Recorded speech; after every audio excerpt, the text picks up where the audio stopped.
Life's a Vacay is an international living, business, and travel lifestyle podcast and blog highlighting how to unapologetically live and work doing what you love and loving it. Other people will tell you to be responsible, play it safe, and wait for the right moments in life. However, successful people who take inspired action and make dreams a reality disagree. Join author, lifestyle consultant, mother after 40, and dream chaser Cha Jones each week. She interviews ordinary people who sought extraordinary opportunities and created a life of vacay. If you are tired of waiting for life to happen, need help making your dreams a reality, need inspiration, or want a life of leisure, this show is for you.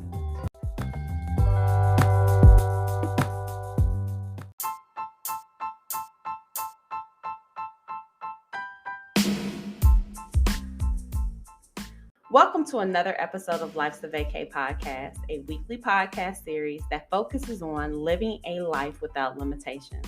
I'm your host, Cha Jones. I'm a life coach, intercultural consultant, mother after 40, and now a podcaster. Today, I'll be talking about living abroad, raising third culture children, and saying yes to you with Miss Jenita Lawal. Jenita Lawal is a travel curation specialist and owner of Lawal Travel Services. The agency specializes in curating luxury travel experiences for couples and adult-only groups. Since their establishment in 2016, experiences curated by Lawal Travel Services have included destination elopements, grown girls getaways, celebration travel, private yacht charters, and retreats. In addition to curating travel experiences for her clients, Jenita is a self-proclaimed army brat and wanderer. Her favorite way to travel is either solo or with her 3 sons, who are all teenagers. When she's not dreaming about or researching destinations, Jenita, a certified life coach, loves helping others learn how to live off script through individual and group coaching. Please welcome my guest today, Miss Jenita Lawal. Let's get started. Hello, Jenita. How are you? I am great, Cha. How are you doing? Wonderful. I'm blessed and highly favored, and I'm always happy to talk to you. Same here. You are a woman on fire. So before we get started, I just want to say kudos to you for taking a step forward, and not getting stuck in analyzing and indecision and perfection. So it's going to be great anyway because your name is on it. So I have no doubt about that. But just want to say kudos to you for the start of your podcast. Well, thank you very much. I want to say thank you to you because you actually helped me create this. You don't even know it. So literally, I think we was at Cafe, is it 500 Noche? Yeah. I love that place. So we were at Cafe 500 Noche here in Merida, Mexico. And I was telling you something about what I had did. You asked me what I had did like the day before, whatever, and I told you, and you were like, "Oh, so like a mini vacay." And then I looked at you and said, "No, my life's a vacay." And literally 3 weeks later, I'm just sitting here like pondering, okay, what's next? Like, what's next? What's next? I gotta put this together. Like, I have to like find out what I'm supposed to be doing now in this season. What's next? And then I was just like, you know what, this is not working because I'm like tied to trying to figure it out. So I let it go. Yeah. And literally a few days later, it's like, life's a vacay. You want to create this whole life that is really a vacay. So why don't you just do life's a vacay? What does that mean? And I just started writing down all the things that it meant to me and how I could have more of it. And I was like, that's the whole business concept, is that you, number one, have a life that's a vacay. You've already proclaimed that. Now you have to show other people how to have that, and you need to talk about it. And then you need to start highlighting all the people. And I was like, that sounds like a podcast. Love it. Even the logo, like I was checking you out yesterday, day before, the video, like everything. Yeah, I have no doubt it's gonna be great. And I love that story. You know, I love you mentioning letting it go. And I think a lot of times we get so tied to the result, right? We get stuck in the how. And when we do that, like we really end up limiting, right? As opposed to letting go of the result and allowing it to come to you, and allowing it to step into some possibilities you hadn't even considered. So love that testimony. Yes, I mean, it has been a journey because I think as humans, especially Westerners, we are always doing instead of being. And we feel like we're not accomplishing anything if we're not actively moving in a direction.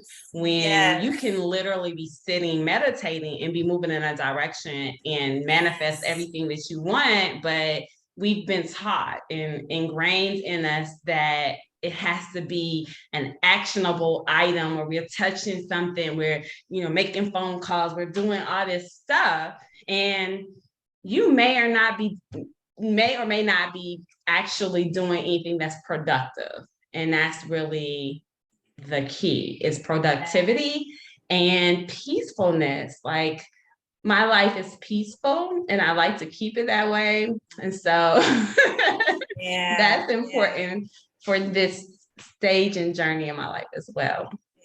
Yeah.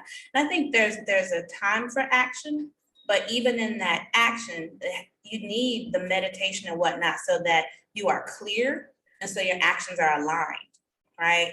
Because people do a lot of stuff, a lot of action that don't mean nothing. Right. And that is a whole conversation that we could be talking about forever.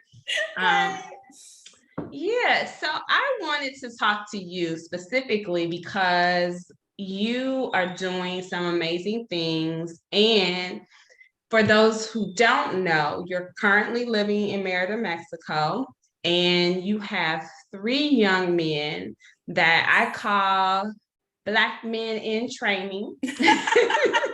And so I think for a lot of people, you would be an inspiration, and they would want to know, like, how do you do this? And so you are a self-proclaimed wanderer. Why did you desire to travel? And we'll get to the raising of children in a moment, but let's start with you and why you decided to start traveling, and why is that important to you? I would say that I was introduced to travel early and not my own. My mom joined the military. She joined the Army when I was a little girl. And so when I was around maybe 4 or 5, I think, my family moved from Chicago, South Side, to a little place called Benton Harbor, Michigan, right? And I grew up in a house with 7 or 8 other grandkids and my grandma, and my mom wasn't there. She was over in California, and then she was over in Germany. And I remember her visiting, right? And I remember her talking about getting on an airplane. So for me, travel at first was about being with my mom. And my first time ever getting on a plane was traveling to go live with my mom, right? So I was like 9 and took the plane we went from Benton Harbor, Michigan, and we stopped in LA and then took that flight across the ocean. And I just remember my grandma having fried chicken in aluminum foil and and my ears hurting, right? Like that's like my introduction to travel was more like personal, about getting to be with my mom, right? Okay. So it wasn't until 10th grade, I was in this governor's honors program, and one of the instructors had been in the Peace Corps. And I remember as he was talking, like, I don't know if people have ever felt this, my head got hot. Because I started thinking, like, like you get that tingly in your head sensation, right? Like Yeah. that's the best I can describe it. But I started imagining myself living in different places. Like he talked about having to hold a bag of water over his head to take a shower. And so that was the first time that I started thinking about living somewhere. And I set a goal to live abroad somewhere. And I thought that would be like in the Peace Corps or like something. I even in my 20s applied for the Foreign Service. Like I took the test for that. So wow. that experience was what really started me seriously thinking about living abroad.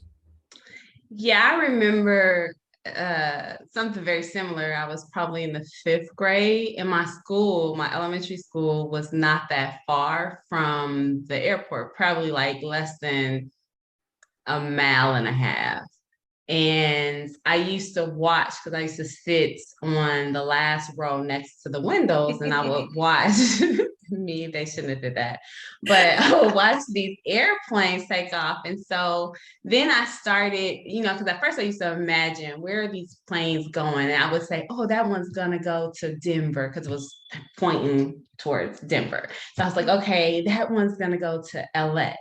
That one's gonna go to Utah. And I just like had places that they were going. Yeah. And then at some point in the 5th grade, I decided I was gonna start taking trips with these planes, but I was gonna be on a magical carpet. And I would get on the carpet and I would be all over everywhere. And then Miss Carmine, I'll never forget, Miss Carmine would be like, John, and I'll be like, I'm like, oh man, I was just about to buy something from the market. but it's funny how, when you start thinking about associations and how we associate that first feeling or the first moment when we like created something in our minds. Yeah. And you have created what I consider a life of vacay. For those who have never listened to my show, let me go ahead and explain life as a vacay because I don't want people to get it misconstrued.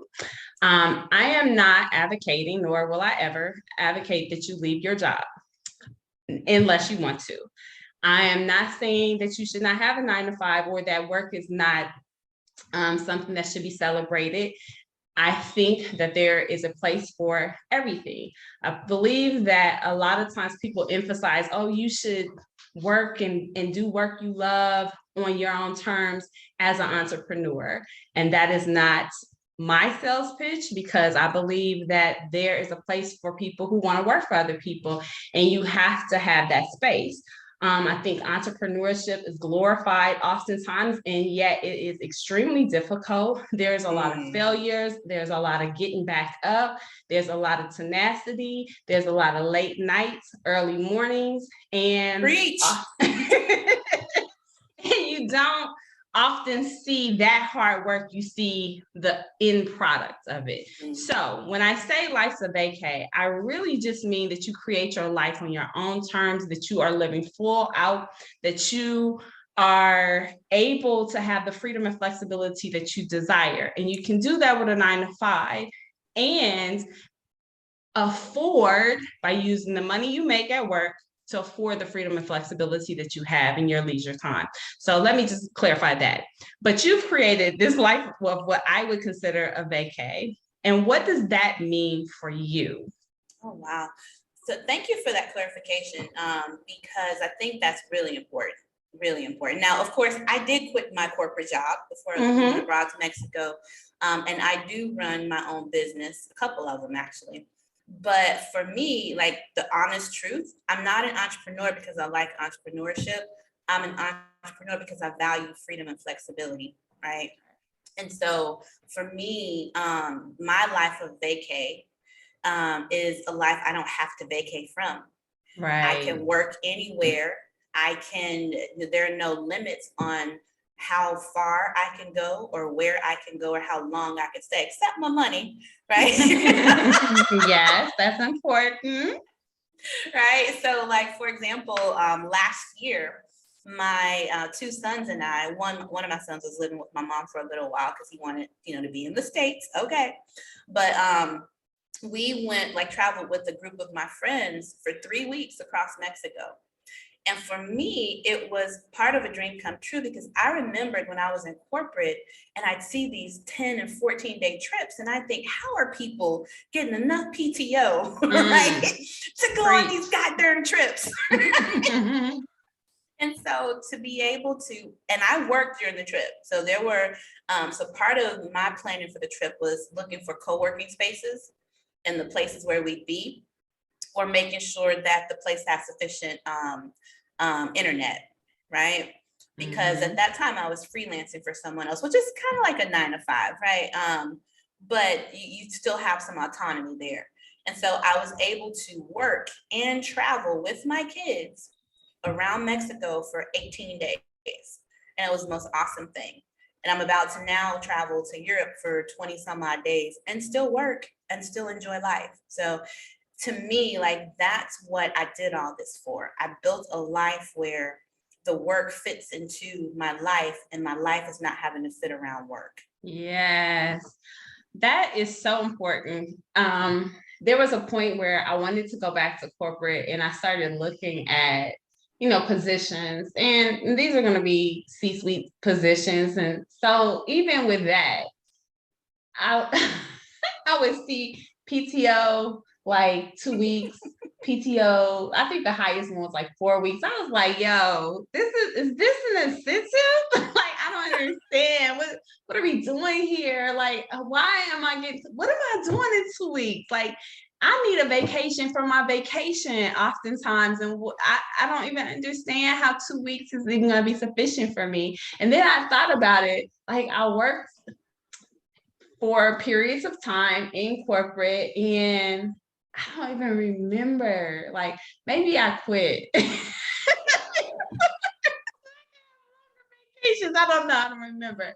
But it's like that. It's not enough time. And now they are going to this thing, unlimited PTO that I see, and I'm like, yes, because I don't know what that 2 weeks is supposed to do for you, because you can't do anything in 2 weeks. And when you do it, then you come back and you're tired. And then that's it, right? And that's it, because you have to accrue more.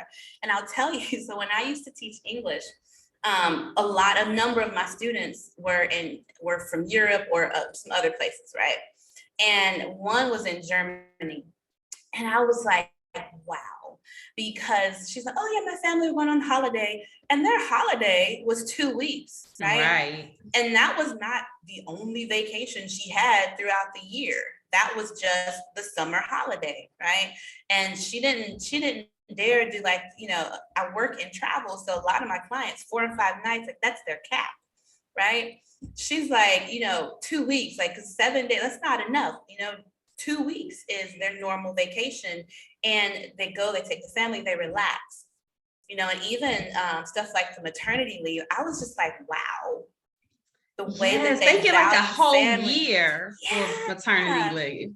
One woman, and I forget where it wasn't Russia. It wasn't Poland. I forget where she was from, but she was an HR director, and they get multiple years. So like, until the child, I think, is 5, she can do like intermittent, right? So she can work part-time if she wants to, and not lose her position or anything. And she had taken up like gluten-free cooking classes and stuff like, I was like, wow, like, what is this? So it's really, when you step outside of the way it's done in the US, and you see how other places value time and value that leisure, I guess I call it. It's eye-opening.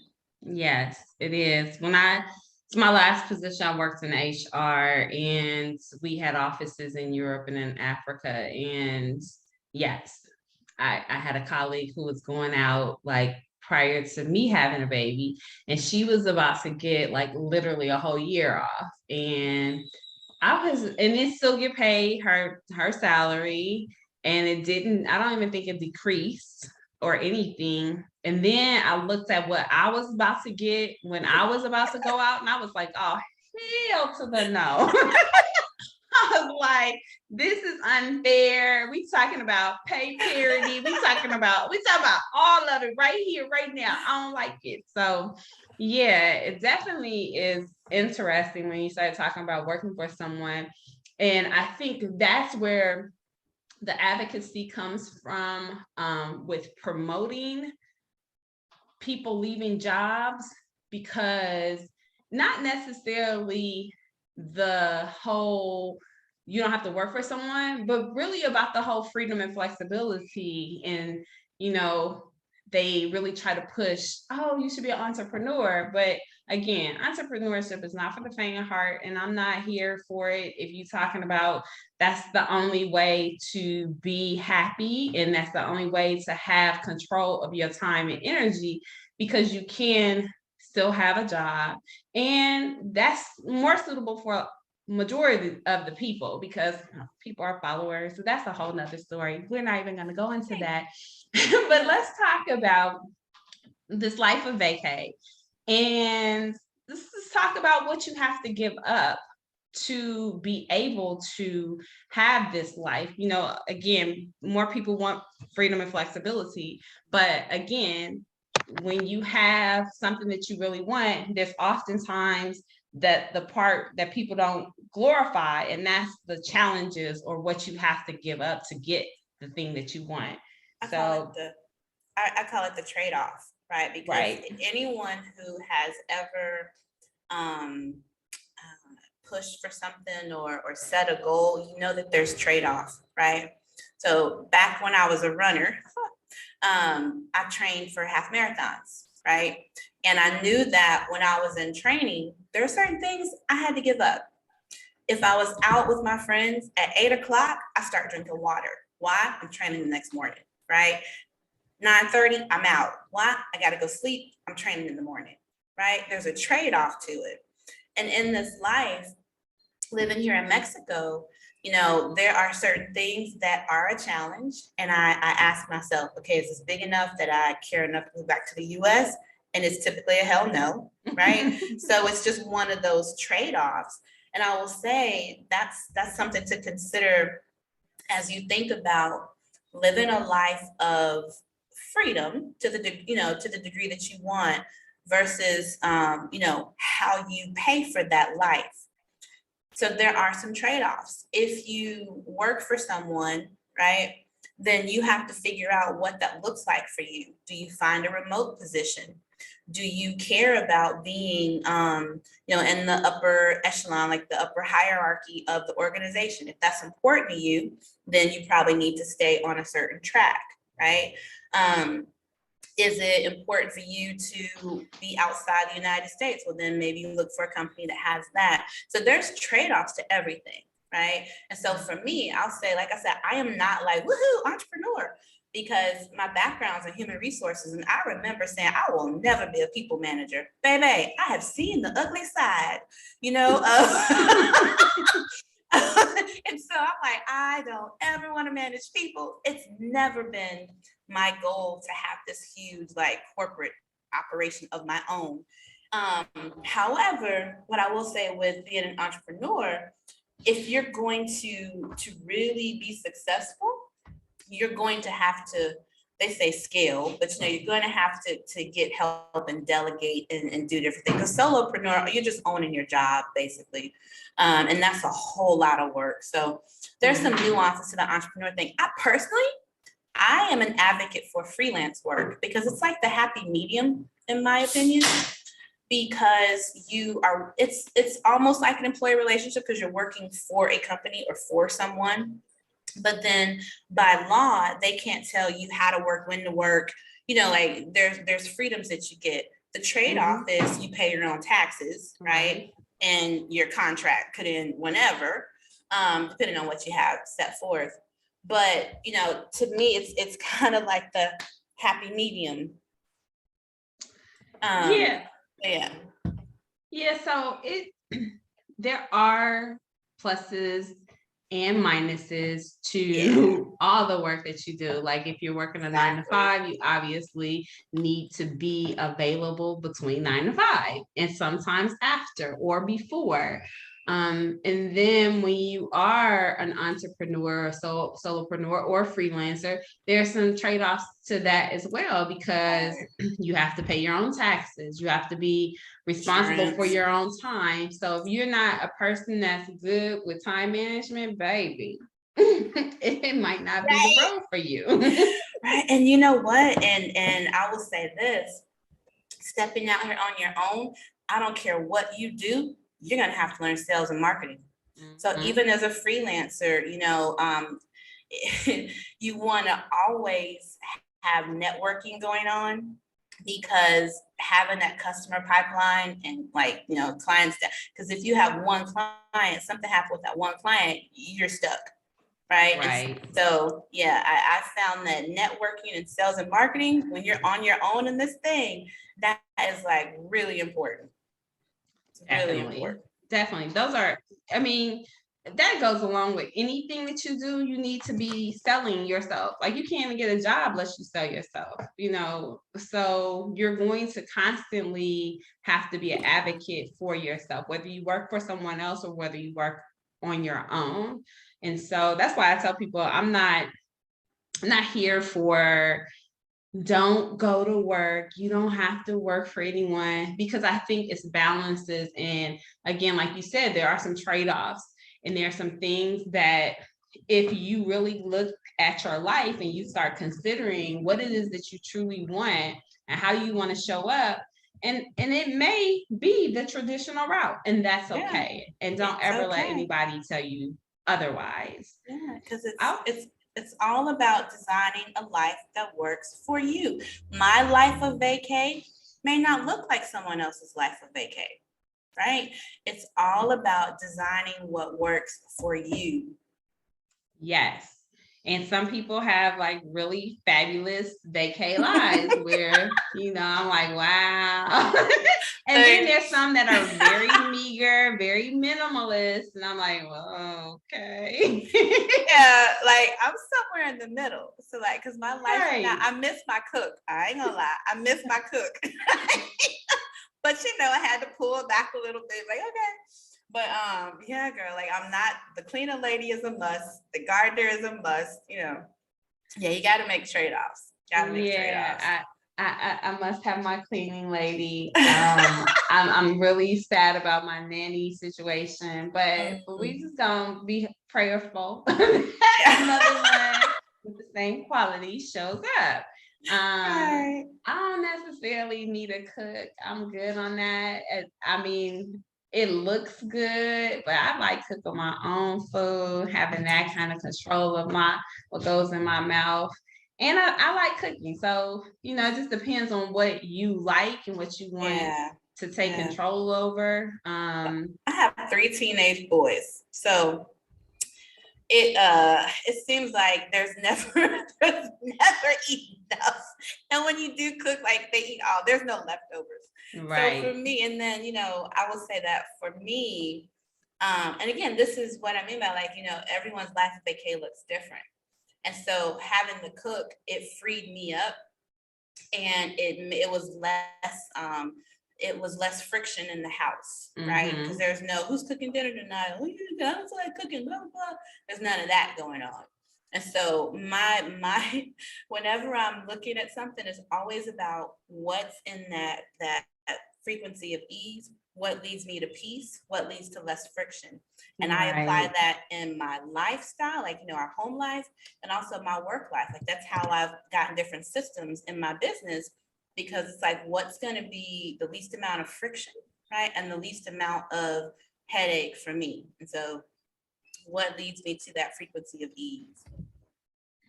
Yeah, and that's important. I want to kind of transition over to these 3 Black men in training that we have living a whole life of vacay as well. And I want to talk about what made you decide to raise them abroad, and what you are thinking has blessed them in this process, and what has been challenged or challenging for you or them. Yeah, so I will say that a huge part of why I decided to go ahead and move abroad when I did, as opposed to, so when I first, it just dropped in me. I tell people that it just dropped in me, and there was an assurance, and I didn't question it. Because when that's happened to me before, I get these, someone I used to go to church would call it a FedEx, when I get these, I know that it's going to happen. And I remember sitting on one of the corners in Paseo de Montejo when I visited in 2017, and I knew that I was going to live here. I knew it. Didn't know when, didn't know how, none of that, right? And so when I start playing with the how, I was like, 10 years, I'll retire, the boys will be out of school, blah, blah, blah. And I did some group coaching, like as a participant, and got some real good clarity, and was no longer getting meaning from my job. And my boys, the twins, were about to go to middle school, right? My oldest was already in middle school. One of my frustrations every day was that, I was working for a manager that was a micromanager and had to see me. And my child, his bus didn't come to like 8:28, right? But you want me in the office at 8, that's not happening. Because where his bus was on a busy street, and it scared me, and I could not leave my child there. You know what I mean? And not know, okay, he was okay. Because the twins, they left earlier. So I would either end up dropping him off at school or wait until he got on the bus, then I get to work. And I just dealt with the flack I got for not getting in until 8:45, 9 o'clock, like whatever, because it was about my baby. And so thinking about my boys, all of them going to middle school, and there's the statistic about what happens, between 3 and 7, and they were home alone between 3 and 7. So that was about to be a reality. And, 3 young Black boys in an urban setting, that it's the stereotype. And I didn't want that. And our family time was relegated to me hollering in the morning, get up, get to the bus stop, blah, blah, blah. And then in the evening, did you do your homework? Dinner, go take a bath. And so there was not really any quality going on. And on the weekends, I'm running around the soccer practice and baseball and, church and all the other stuff that we sign up for and all the doing. Or I would be so exhausted that I hold up in my room all weekend, So the quality of my life, I just started questioning. And it started becoming clear to me that this was as good a time as any to live out that dream of living abroad. So maybe it wasn't with the Foreign Service, but it could happen, right? And so let me stop, because I think I'm going beyond your question now. No. I mean, it is basically how you want to give it to us. I think it's important, and I want the listeners to understand that we all have to make decisions, right? And when you're a parent, you are not only making decisions for yourself, but you're also making decisions that impact your children. And you made a decision to live abroad, and that's something that you wanted to do. And the reasoning for it is wonderful. Like, it's really a reality when you start thinking about, okay, this is my child, this is the world that we're currently navigating, and this is what it looks like, and this is how they're going to be impacted. I need to make some changes. And that's definitely okay. How has that been a blessing for you coming here to Merida? So the other side of that, right, was I had done the thing, bought a house and had a good job, because I got promoted 3 times, within a couple years, and had a nice car, which I like my car.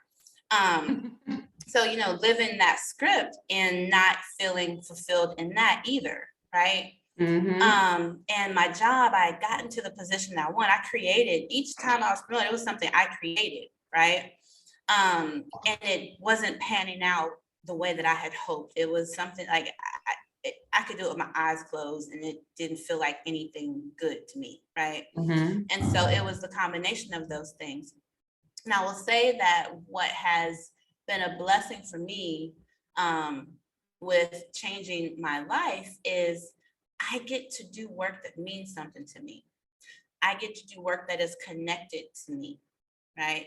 I get to do work that I feel important. I get to choose. Now, we all get choices, but I feel like sometimes when I was in the States, it was like I chose to stay at my job because I had bills to pay. You know what I mean? Like, you know, like it feels like you have less of a choice. You know, but you always have a choice. So for me, like choosing the work, I get to choose my work. Like even in coaching, I get to choose my clients. And with my kids, they know me now in a way that I don't think I ever got to know my mom, and she never got to know me. My mom didn't get to be a stay-at-home mom. So I'm a working mom and a stay-at-home mom. You know what I mean? And so I'm here, and presence has always been important. And that is what worked at my last corporate job before the micromanager came along. They gave me, no, seriously, like I loved my job for 6 years. I loved my company because my director, the guy that I worked for, he said, like, as long as you get your work done, I don't care. Like, I just don't want to have to look for you. That was so freeing for me. And so I was my most creative during that period, as far as like what I created in that role. And I got to be at award ceremonies for my babies. I got to go on a field trip. You know, I got to be there with them. I was a baseball mom. I was a soccer mom, you know? And so that felt good to me. Like it felt good to be present, you know, in a way that I didn't experience growing up. And it always felt like a void, not having anyone. Because my mom was working, you know, it's not that she didn't want it, but she was working. And so when that was taken away, it also changed how I felt about that job, right? Because now I'm having to choose, and I didn't like having to make that. I didn't like having to choose work, you know, not at least sometimes you have to choose work, but like in that case, like it felt like I always had to choose work. So that it's been a blessing here being able to be present, you know. What are the challenges of having them here and living outside of the US? Because, you know, I don't think people really think about third culture kids and some of the things they have to go through, what they're giving up, because we tend to think about what the parent is giving up to get them here. But let's talk a little bit about some of the challenges that you have encountered. So first, when I sat my kids down and we talked about it, and I brought them here to visit before we moved here, right? And I asked them to give me a year. So give mommy a year and we'll see how we're doing, you know, and check in. So we did our year and checked in, and I told them, I'm not moving back, but they were liking it, right? Now, mind you, James turned 13 when we got, so the December after we got here September, he turned 13 in December. And the twins turned 10 that January. It was a little bit easier when they were younger because we were linked up with like homeschool groups and other expat kids. But what started happening is they'd make friends and the friends would leave. And they'd make friends and the friends would leave. And then you had the pandemic happen, right? And that just really isolated them. And that's part of why one of my sons, he's the most extroverted of the bunch. He went to go live with my mom because his cousins are there. And, you know, it was a little, he needed something different. So, you know, he needed something different. So that has been hard on them, the friends thing. But I still check in with them and they still choose Mexico.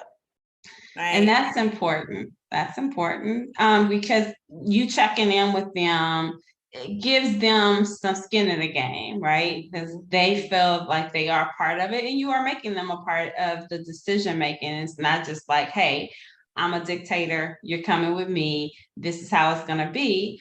And I also think it's important to know that even children, but adults as well, that's the hardest part to me of having an expat life, because it's so transitional or so transient that people are coming and going. So you start building these relationships, and just as the relationship gets to its peak, then it's like, oh yeah, something else, I'm going to the next country, or oh, something else. I mean, I think you could relate to that because you were, you know, kind of raised as an Army brat, right? And Army children start to adapt to that, but that has to be for most people, the hardest part of the journey, because you can't ever really get a solid footing and have some stability around the people that are showing up in your life, because everybody is like on this mission.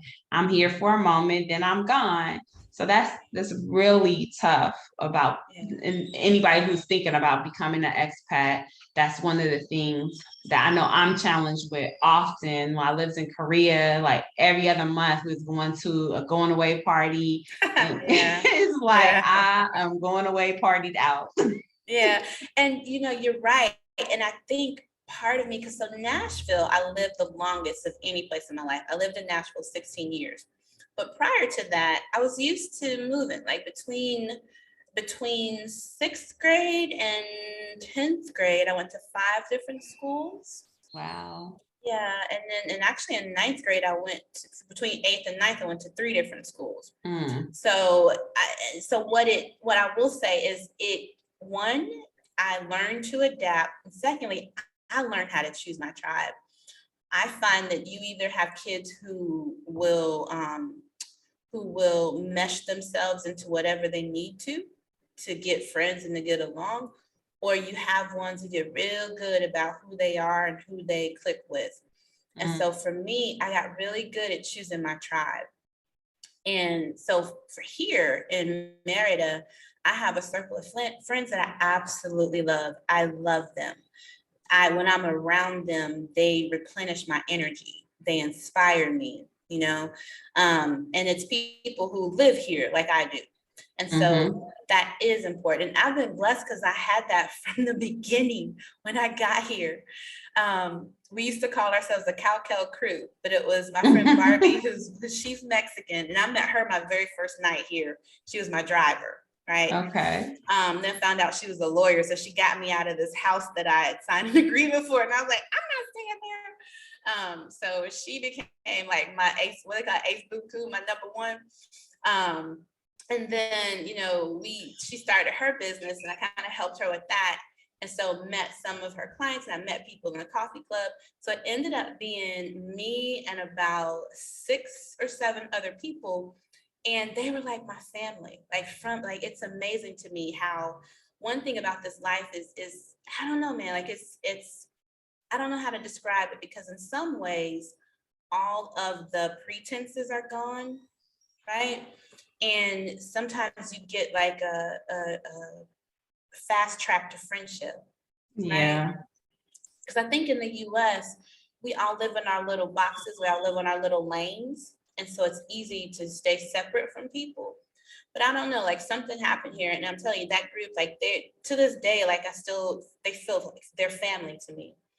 But my kids, they haven't had that, because the people I meet, they don't have kids. You know what I mean? Wow. And the one woman who did, like her twins and my twins, they would do sleepovers. They come, like I could send my kids to her, or she'd send her kids over to me, and they loved it, right?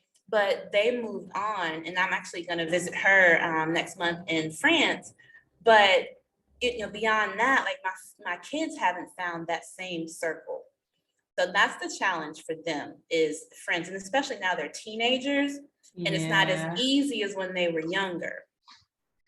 Yeah, I can imagine that being very difficult, especially moving and being in a different culture, and then having people that you kind of gravitate to and starting to build relationships, and then those relationships sever, not because you don't want to be around the person or there's a problem, but because time and space is going to disconnect you for a while.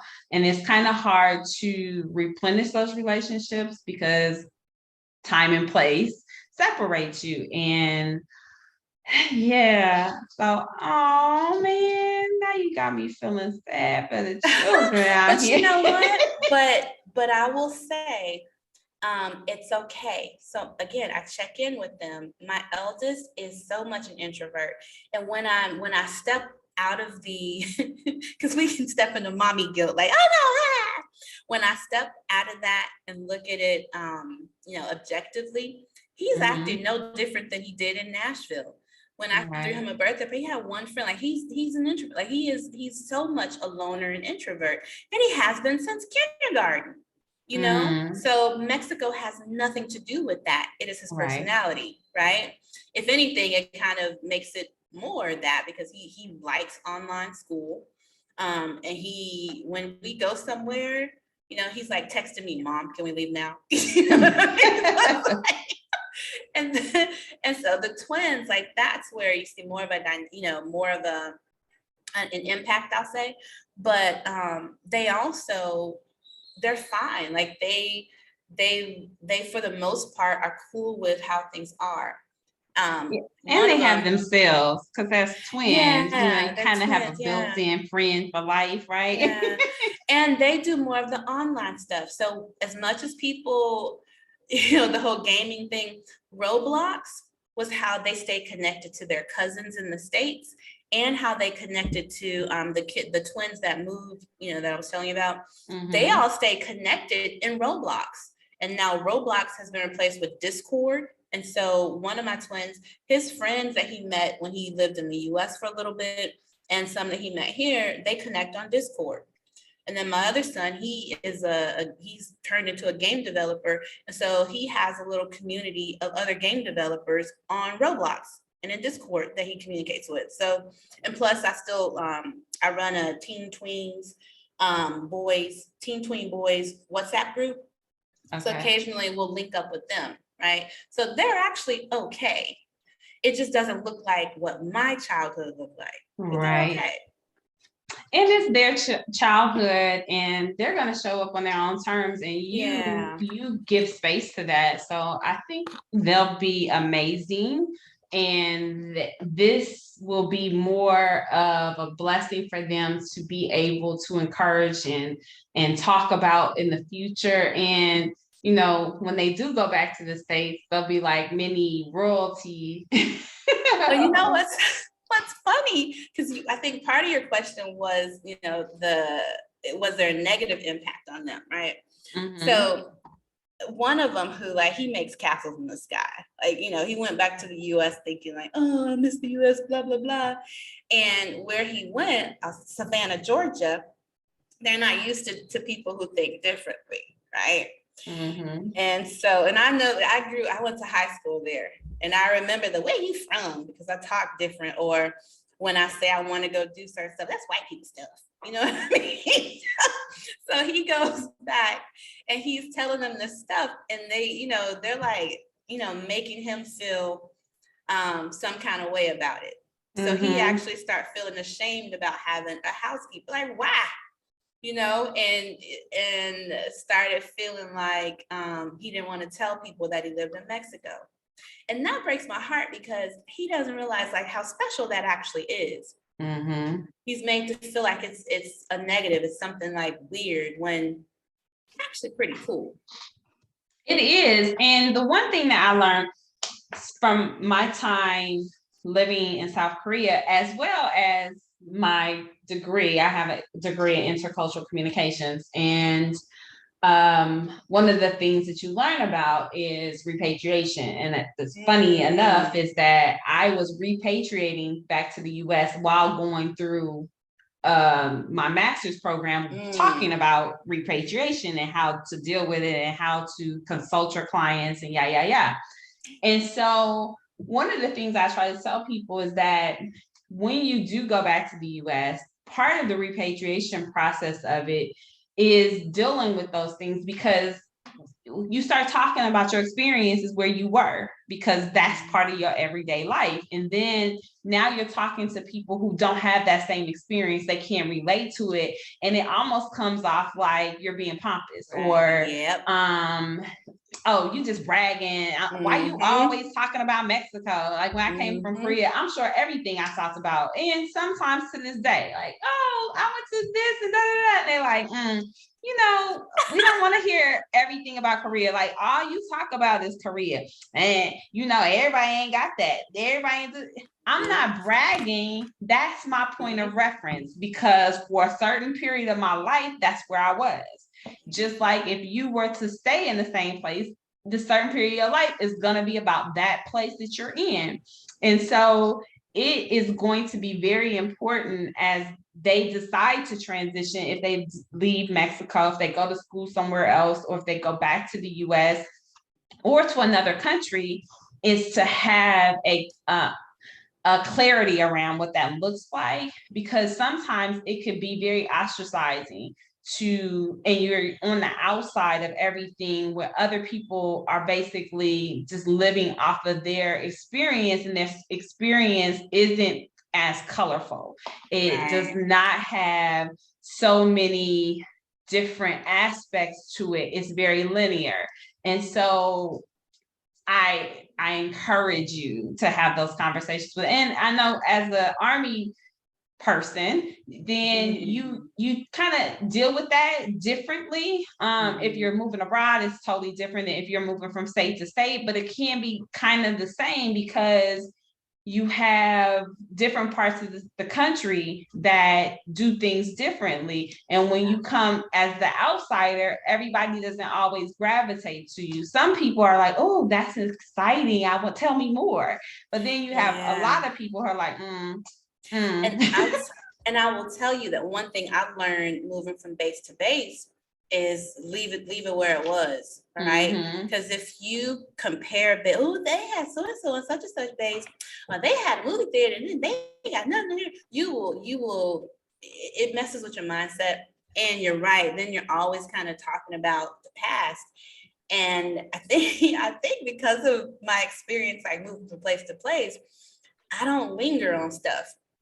Like even now, some of the things I miss about the States, like, oh yeah, I missed that. Moving on, right? I don't sit and I don't dwell on it. And so I think sometimes though I take that for granted and assume that my boys will be that way, you know, and they aren't, because Nashville, they were born there and they were, you know, pretty much raised there. So yeah, so it's different. And there was something I wanted to, something you said I wanted to just chime in. I can't remember, but I will say that, you know, for me, one of the things as a parent, right? And years ago, I love Max Lucado, and I can't remember if it was Cure for the Common Life or Traveling. It was one of his books, but he talked about kids being a blank page, right? And allowing however they're wired to come to surface, and helping them hone those things, right? Helping them be more of whatever it is they came here to be, right? As opposed to making them fit into this mold of what you think they ought to be. Right. And so one of the things that I feel like I do as a parent, and I've done as a parent, is observe them and encourage and support in what appears to be important to them, right? Invest in what seems to be their penchant, or, you know, where they express desire. And doing that, I also release whatever my desire is for them, beyond them being productive, well-adjusted human beings. I release whatever my desire is for them. So even like trying to make them love Mexico, I don't try to make them love it. I try to help them live the best life they can and create their experience, because I believe we all have the power to create our experiences, right? Whether they do it, it's up to them. So I think as a parent, releasing yourself from the result of, you know, like just release yourself from that. Do what you can to help them create the best experience and prepare them for what life is going to bring them. But, you know, at a certain point, you no longer control their choices. Yes. And I totally believe that. And I actually just had a whole conversation about that yesterday with a young lady. I totally believe that I'm just a conduit, and I'm here to kind of usher the experiences, but basically the experience and how you perceive it is yours, and you own that, and you are the author. I'm just, you know, helping you publish the book, right? I'm not here to write it for you. So I think it's important that when you are a parent, oftentimes you have parents who take the dictator role, and they're trying to force the child to feed off what they want them. And you see how that always ends. Like there's resentment, or, children with low self-esteem, whatever the issues are. But I truly believe that, I built this relationship on a whole spiritual level, and we made agreements, and my child came here, and he has some work to do. That's his work. He owns that. He is the author of that. And I'm just here to help him facilitate what his desire when he came here. And he just made an agreement with me to happen to be his co-writer or his sidekick. His supporting cast. Yes, that. But that's often interesting because, there's no handbook on being a parent, and you can do all the things that you think or perceive to be right, and it doesn't work out, right? And then you have children that are from hell. And then you can do some of the things that you think, oh, I F that up for real, for sure. And they're perfectly fine. The most productive young people that ever walked the planet.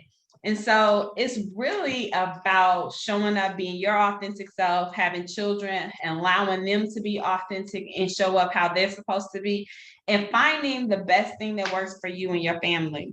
Yes. And so Mexico is that. Kudos. And I'm go ahead.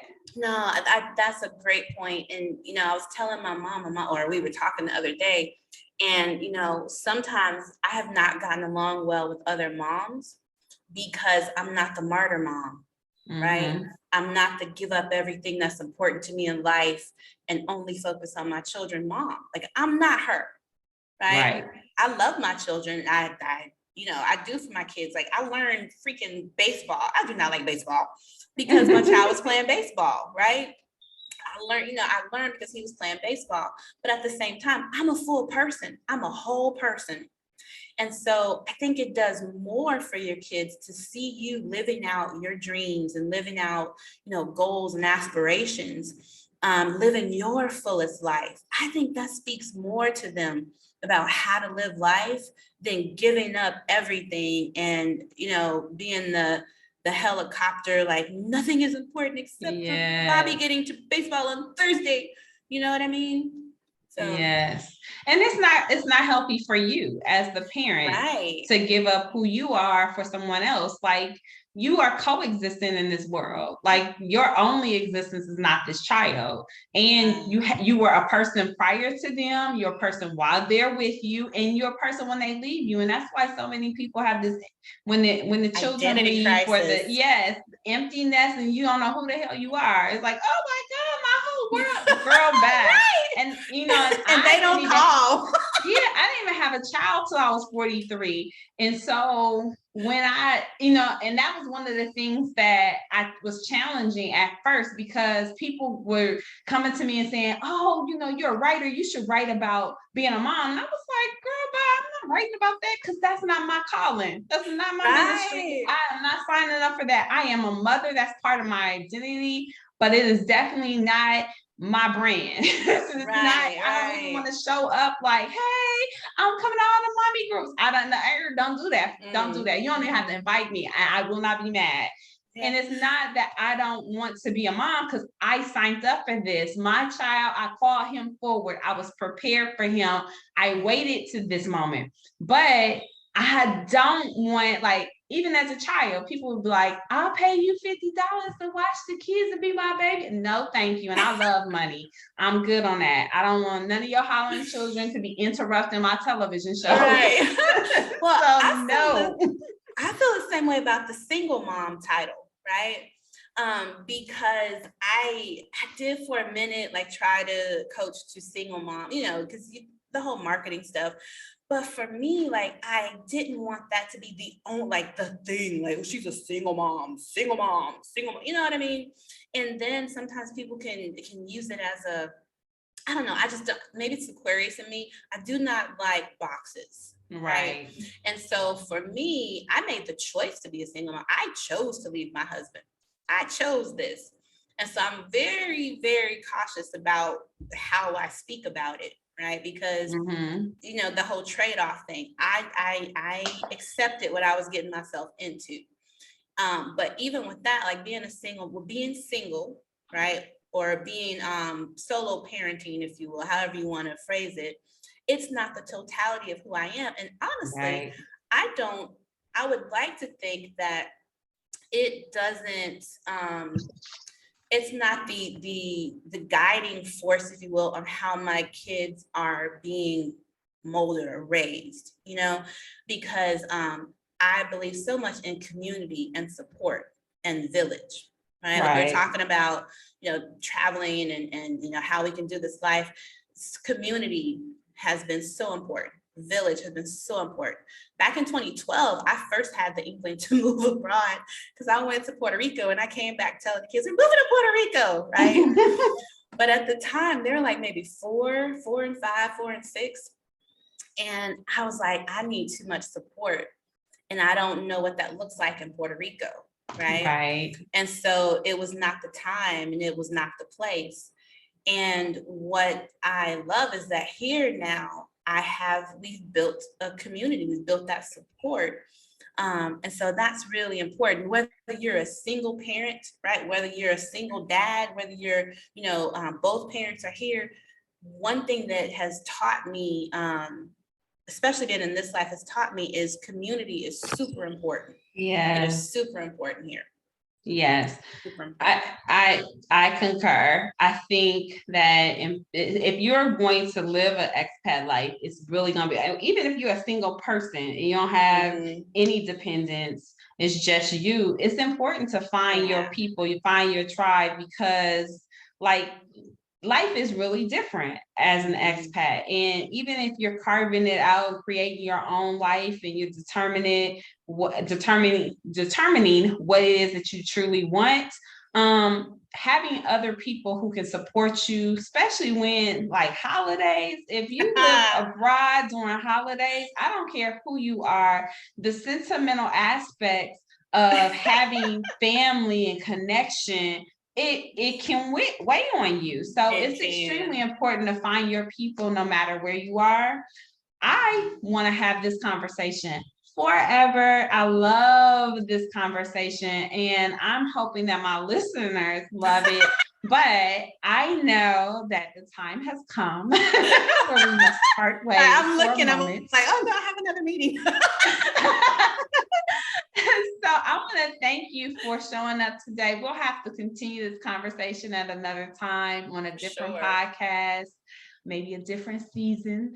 And so thank you very much for showing up and being part of my very first season of Life's a Vacay. Thank you. You are so welcome. And thank you for the invite. And like I said before, thank you for showing us how it's done, like how you step forward and show up and take determined purpose action. So thank you and kudos at the same time. Thank you again. Go ahead and give my listeners the way that they can reach out to you, all your social media handles. So you can find me on Instagram at either Jenita Lawal, Jenita Lawal, or at Lawal Travel. Lawal Travel is my travel business. Jenita Lawal it's my personal, but then I also do some life coaching. I only take on a few clients at a time. So you can find me on Instagram and also on Clubhouse. I love Clubhouse. I know some people like Clubhouse is still a thing. I love Clubhouse. So if you're on there, you can feel free to send me a back channel message, or if I'm in a room, come join me. Maybe we'll have some little chit chat. But yeah, so Instagram and Clubhouse are the best ways to connect with me. Again, thank you for speaking with us today. It is a pleasure as always. And to all my listeners, I'm your host, Chad Jones. If you like this show, please subscribe, share, and donate to help keep it going. Until next time, remember, always find time to live and express your own freedom. See you next time, or hear you next time. Actually, we're going to be going visual real soon. Peace. You have been listening to Life's a Vacay podcast. Thank you for tuning in today. Every day you have a choice, so choose yourself and never allow your circumstances to dictate the life you live. Whatever you don't like, you can change. Remember, nothing happens overnight, but know that when you set goals and take inspired action, whatever you desire can come in perfect timing. Never give up on creating the life you deserve. Don't anticipate your next vacation when you could be living a whole life on vacation. Until next time, I'm your host, Cha Jones. Please remember to like and share this podcast so that others can be inspired. Peace.